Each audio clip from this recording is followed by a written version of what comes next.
ఓం శ్రీరామచంద్ర పరబ్రహ్మణే నమః. శ్రీ గురుభ్యో నమః. శ్రీమాత్రే నమః. శ్రీ గణేశాయ నమః.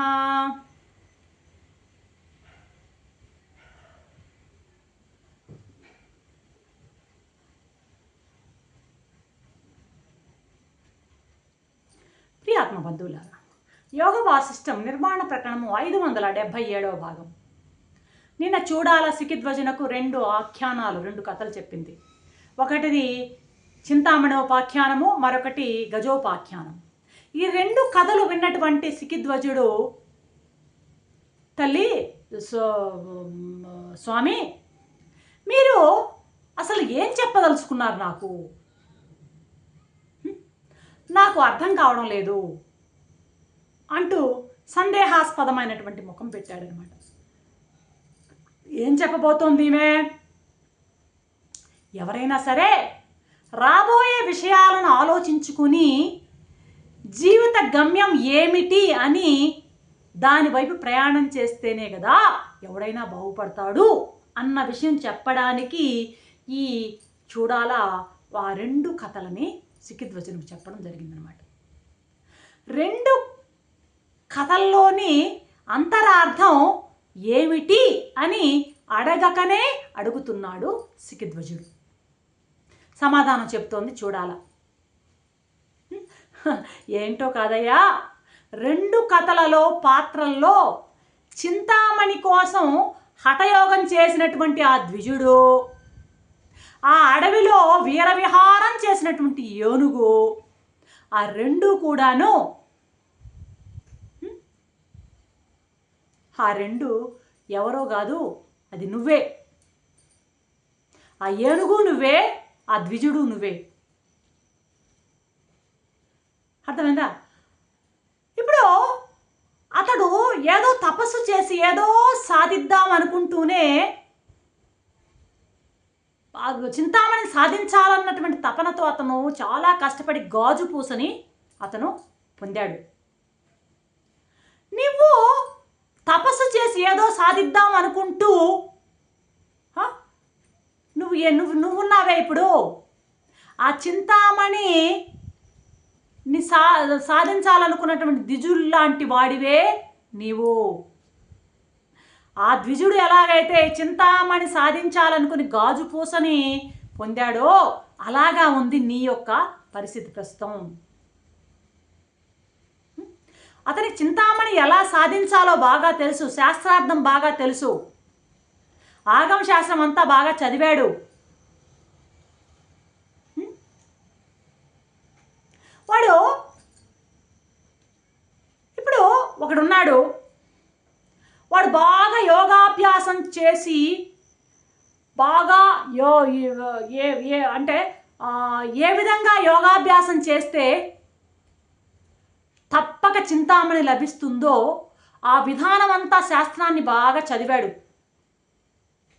ఎవరో చెప్పారు, ఇట్టయ్యా ఈ విధంగా ఈ యోగం ఈ విధంగా హఠయోగం చేస్తే నువ్వు చింతామణి లభిస్తుందని విన్నాడు. సరే, విన్నాక ఏం చేశాడు? ఆ జపం చేశాడు, అది లభించింది ఎట్టకేలకు. అయితే వాడు నమ్మలేదు దాన్ని. వాడి దగ్గర విషయ జ్ఞానం ఉంది కానీ అనుభవం లేదు.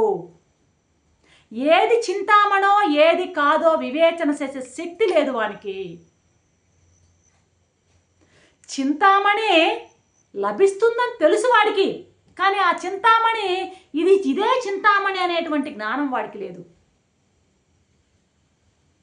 ఆ తత్వం తెలియదు, అంతవరకు వాడి దృష్టి పారలేదు. ఎక్కడికక్కడే అది చింతామణి కాదనుకున్నాడు. నువ్వు కూడా అంతే. తత్వాన్ని ఎక్కడికక్కడే నువ్వు ఇది తత్వం కాని దాన్ని తత్వం అనుకున్నావు. శాస్త్రజ్ఞానం బాగా ఉంది నీకు, కానీ తత్వజ్ఞానం లేదు. ఎక్కడికక్కడ ఆ తత్వం కానీ తత్వాన్ని నువ్వు ఎక్కడికక్కడ ఏదైతే తత్వం కాదో దానిని తత్వం అని నిజంగా నీకు తత్వం సాక్షాత్కరించినా కూడా అది కాదేమోనన్న భ్రమలో నువ్వు పడ్డావు. చింతామణి సాధించినా చింతామణి కాదేమోనన్న భ్రమలో వాడు పడ్డట్టు తత్వాన్ని నువ్వు నీకు సాక్షాత్కరించిన తత్వం అది కాదేమో అన్న భ్రమలో పడి దాన్ని పోగొట్టుకున్నావు. కాబట్టి నీకు చెప్పేది ఒక్కటే రాజా, సర్వం త్యజిస్తే కానీ నీకు తత్వం లభించదు. ఆ చింతామణి ఎంత అన్నీ త్యజించి ఆ యోగం చేస్తే కానీ చింతామణి ఎలా లభించదో, నీవు కూడా సర్వం త్యజిస్తే కానీ నీకు తత్వం లభించదు. వెంటనే సిక్కిధ్వజుడు అన్నాడు,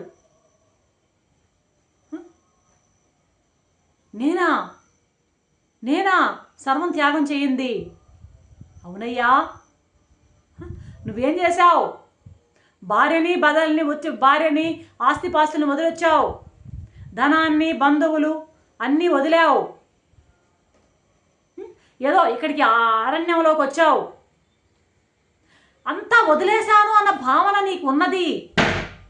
అంతా వదిలేశానన్న భావన నీకు ఉన్నప్పటికీ నువ్వు వదలవలసింది ఒకటి ఉంది, వదలాల్సింది ఒకటి దగ్గర పెట్టుకున్నావు.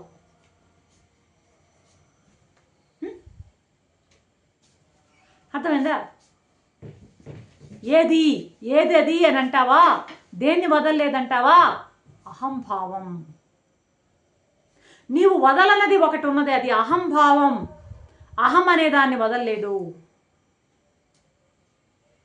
నేను అన్నీ వదిలాను అన్నటువంటి భావం నీకుంది, కానీ అహం అనేది వదల్లా. నీకు మమను వదిలిపెట్టావు, నాదిని వదిలిపెట్టావు, కానీ అహాన్ని వదల్లా. నువ్వు ఎప్పటి వరకు అయితే అహాన్ని వదలవో అప్పటి వరకు నువ్వు చేసిన త్యాగము పూర్ణమైనటువంటి త్యాగము కాదు. నువ్వు సర్వము త్యాగం చేసిన వాడివి కావు. నీ త్యాగంలో ఇంకా కొరత ఉన్నది. అది ఆ కొరత నిన్ను ఆవరించి ఉన్నది. అన్నీ వదిలేశానన్నటువంటి సంతోషంలో నువ్వు ఉన్నావు, కానీ నిజంగా నువ్వు అన్నీ వదిలిన వాడివి కావు. ఇంకా ఏదో పొందవలసిన సిద్ధి ఉన్నది అని కాలక్షేపం మెల్లమెల్లగా కాలక్షేపం అలాగా చేస్తూ వస్తున్నావు. కాబట్టి నేను చెప్తున్నా విను. ఆ చింతామణి దగ్గరికి వచ్చినా అది చింతామణి అని అతను ఎలా తెలుసుకోలేదో. ఏంటి అసలు చింతామణి అంటే? చింతల వలన వచ్చి లభించే మణి చింతామణి. అర్థమవుతుందా? అధిష్టానం మీద నీ దృష్టి పడనే లేదు. నీవు సచిదానంద పరమాత్మని చూడలేకపోయావు, అధిష్టానాన్ని నిన్ను చూడలేకపోయావు. నువ్వు ఆరోపితం మీదనే నీ దృష్టి పడుతూ ఉంది. ఇప్పుడు అక్కడ ఒక బంగారు వస్తువు ఉంది. ఆ బంగారు వస్తువులో అధిష్టానం ఏది? బంగారం. ఆరోపితం ఏది? ఆ కాసుల పేరు. నీ దృష్టి కాసుల పేరు మీదే పడుతుంది, కానీ బంగారం మీద పట్టలేదు. నీది కేవలము ఆ విశేషం మీద పడుతుంది. చింతామణి ఏంటి ఇక్కడ? బంగారం. అర్థమవుతుందా? గాజు పూస ఏంటి ఇక్కడ? ఆ యొక్క ఆభరణం. నీవు గాజు పూసనే భ్రమపడి చింతామణి అనుకుంటున్నావు.